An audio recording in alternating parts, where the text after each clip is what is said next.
Attention. If you or a loved one suffer from being completely ass at Call of Duty, this video may be able to help. Enjoy.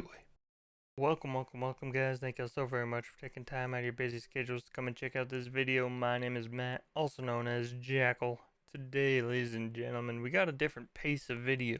Now, some of you may or may not know this, but I've been playing a lot of Call of Duty Cold War again on my streams over on Twitch.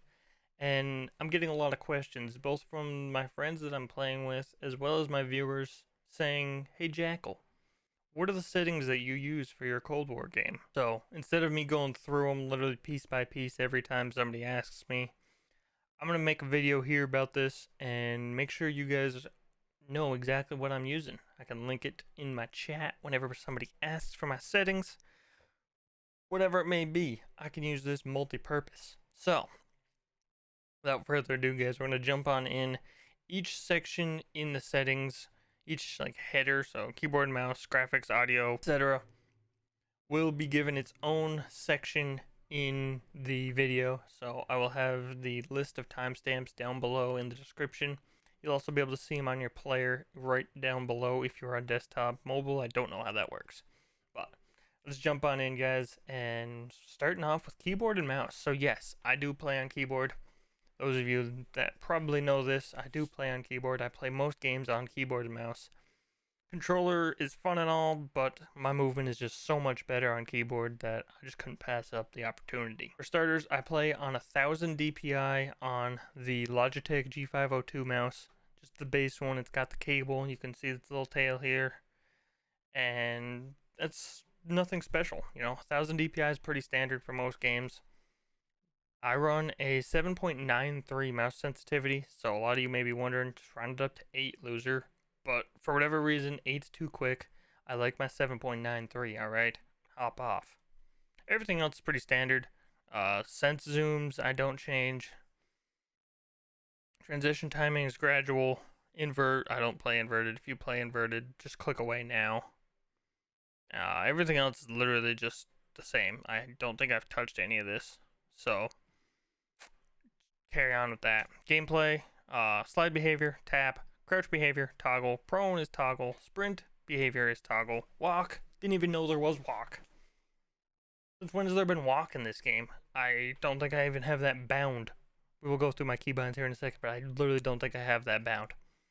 Airborne mantle is manual, so when I hit jump again, I will mantle. So if I'm falling down onto a pallet, I have to hit jump again for me to climb onto that pallet. Grounded is on press. Again, that's the same thing.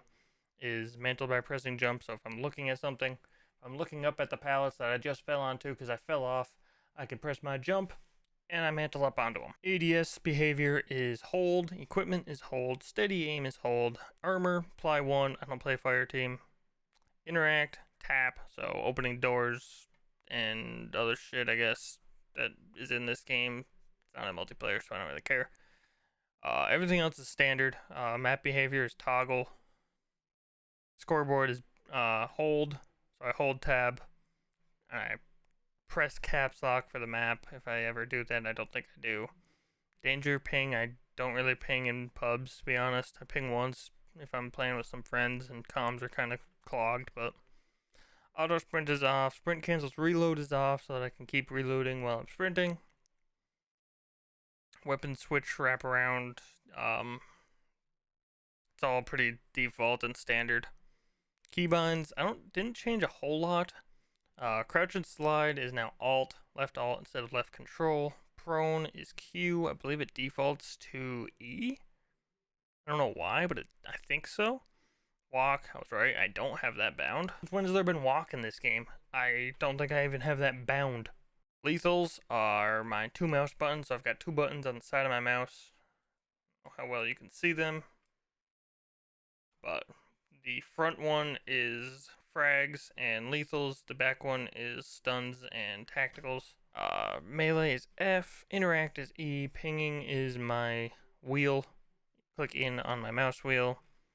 And then everything else is just kind of matching that. For flying, it's all linked. So it's linked to crouch and slide and tactical behavior. What you guys are probably here for is the graphics settings. So we're going to jump into those now. I do play on a single monitor at 144 hertz refresh rate, so that's why you see that.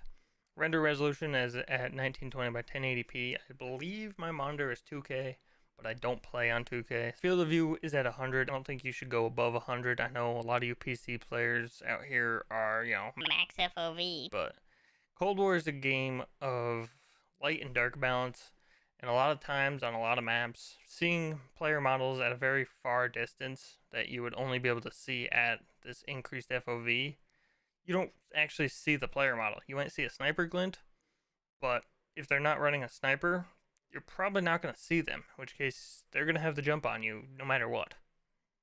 So I stick mine at 100. Probably wouldn't go any lower than 80 just because that's really constrained and confined. Frame rate limit. I limit my frame rate to slightly below my refresh rate for the pure fact that that's all that my computer can hold. It's not that all that it can hold. It's not that it can't go above 140 FPS, but my monitor can't accurately and correctly output that. So why make my computer work harder? So gameplay custom frame rate limit is at 140, just under my 144 hertz monitor. Menu is 60 hertz, 60 FPS, whatever you want to call it, and minimize game is 30. Again, why make your computer work harder when you're not even playing? Minimize that. 60 is plenty. You've been playing on it on console for years, I'm sure. Oh, details, textures, shadows, lightings, all of the stuff that's actually going to affect how much VRAM you use on your computer. I'd like to preface this by saying that I am using an RTX 2070 Super graphics card in my gaming PC. All of those specs will be linked down in the description below so that you guys can kind of compare your PC to mine and see where it falls. Most things are going to be at medium. This game, because it's so fast paced and you're not standing around, looking at the trees and Outriders or, admiring the sunset of Fallout, you're just you're running around killing people. Like, you don't really need that great of textures and model quality. So I stick most of that at medium. HD game textures and models, that's just a 60 gigabyte download. If you want to do it, go for it. You really don't need to. You do have to turn up your texture quality to ultra and your model quality to high to use these. It's just 60 gigs that you really don't need. Special effects, medium. Screen space, low. Object view distance, medium. And water tessellation disabled. Volumetric lighting is low. Shadow quality is medium. It's more just how crisp your shadows are. If you want them to be nice and straight and jagged, put it on low. If you want it to be nice and fluid and very shadowy, put it up a little bit.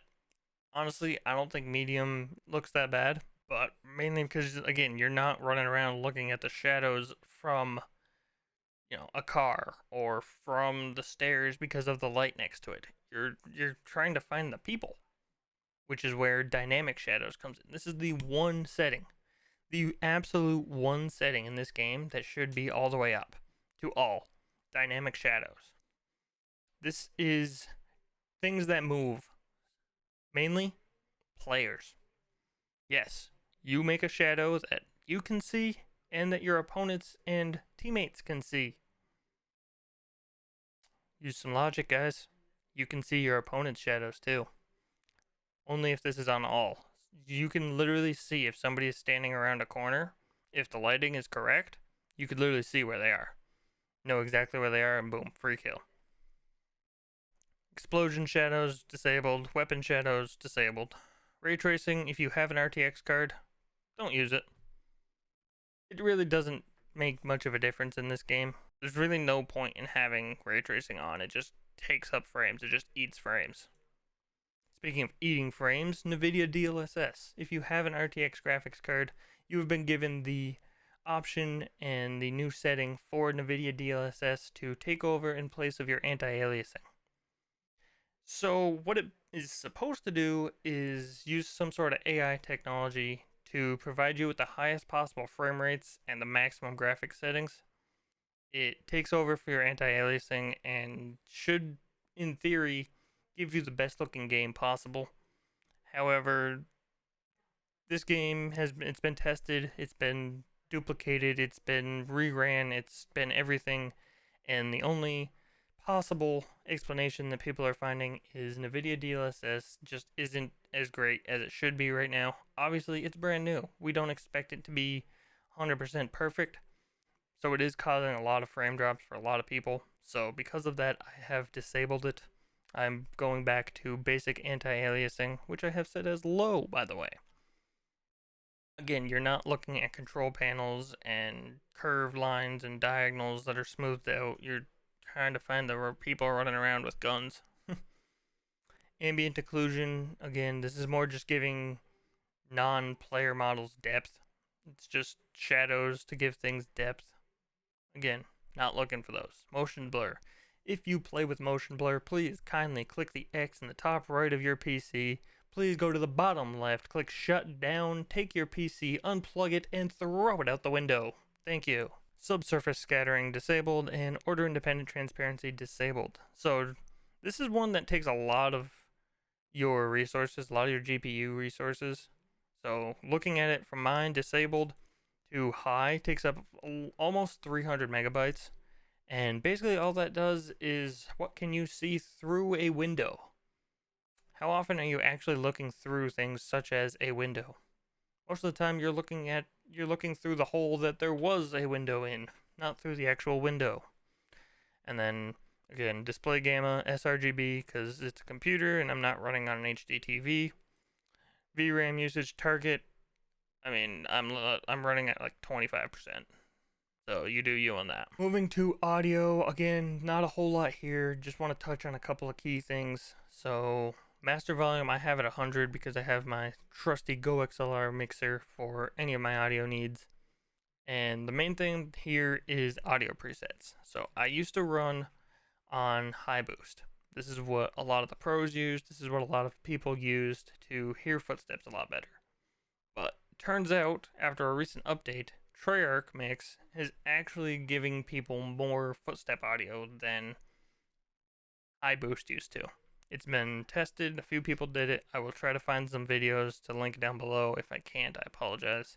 But basically, Treyarch Mix is what gives you the best footstep audio to game audio ratio. Everything else is pretty standard. It's all just kind of preference as well. Moving to the interface, I don't play with subtitles. I know a lot of people do because, you know, they want to see when score streaks come through. They want to see player callouts, whatever it is. That's more just personal preference. I don't like it clogging up my screen, but you do you on that. Intro movies, don't care. HUD bounds are pretty close to right on the edges of my monitor.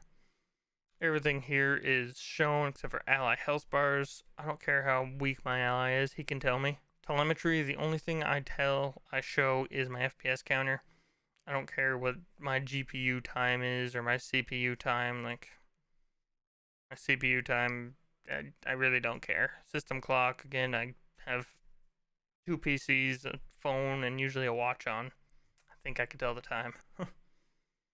In-game alert icons, this is for internet-based things, so if you're having high latency variation, if you DC, if you're having extreme packet loss, you know, anything like that will pop up. I suggest learning these, honestly, because if they pop up and you don't know what it is, you can't communicate that too well to anybody. Controller, I don't use controller anymore, so I'm not going to spend too much time on it, but for those of you that are curious, what I used to run is 6-7 cents with a 0.8 low zoom sensitivity. I ran on tactical, so my right stick was my crouch and prone. Aim response curve was dynamic. Controller vibration was on. Everything else was pretty standard. Target aim assist mode was standard. Mantle behavior was all the same thing I run now, manual and on press. ADS was hold. Everything else is pretty much the same. And the only other thing that I'm going to show you guys is my account network real quick. So crossplay is on for 2 reasons. 1, I play regularly with people on console, with my friends are on console. And 2, for when I do viewer games on my Twitch. Every once in a while, every couple of weeks, probably one night every couple of weeks, I'll do viewer games with some viewers on my stream. So if you guys want to get in on those, make sure to go down to the link below or just type in your web browser twitch.tv/JackalMRB. Drop a follow. The title of the stream will let you know whether or not I'm doing viewer games that night. So come on in, have some fun if we're doing some games. Otherwise, maybe you'll learn a two just watching, learn a thing or two just watching, or ask me questions. Feel free to ask me questions. Only other thing I do here is server latency and the packet loss. Again, this is just so that I know what my computer's doing. If my game is lagging, I know whether it's FPS, the server, or packet loss. But that's pretty much everything, guys. There's not a whole lot else for settings in this game. We've kind of gone through them all very quickly. I want to get through them all quickly, so if you guys want me to go in depth with something, with some specific section in a future video, let me know. Or if there's some setting that you wish that I'd given you that I didn't, I can cover real quick. I can drop a YouTube short on that and give you guys that information real quick. So comment down below if there's something you want me to go more in depth in, or if there's a setting that I missed that you want me to go over. Otherwise, I hope you guys found this video extremely helpful and at least took away something, whether it's one of the settings that gives frame drop or something else. Let me know down in the comments what you guys took away from this, what you are going to change about your settings, or argue why you use one setting over what I use. Keep it civil, guys, and that's all I ask. But having said that, guys, hope you guys have a good rest of your day, night, morning, afternoon, evening, whatever time of day it may be, wherever you may be. Make sure to drop a like if you did enjoy the video. Please do not forget to do that. Share the video with your friends, and subscribe if you are new. Thank you guys again. Hope to see you in the next one. Peace.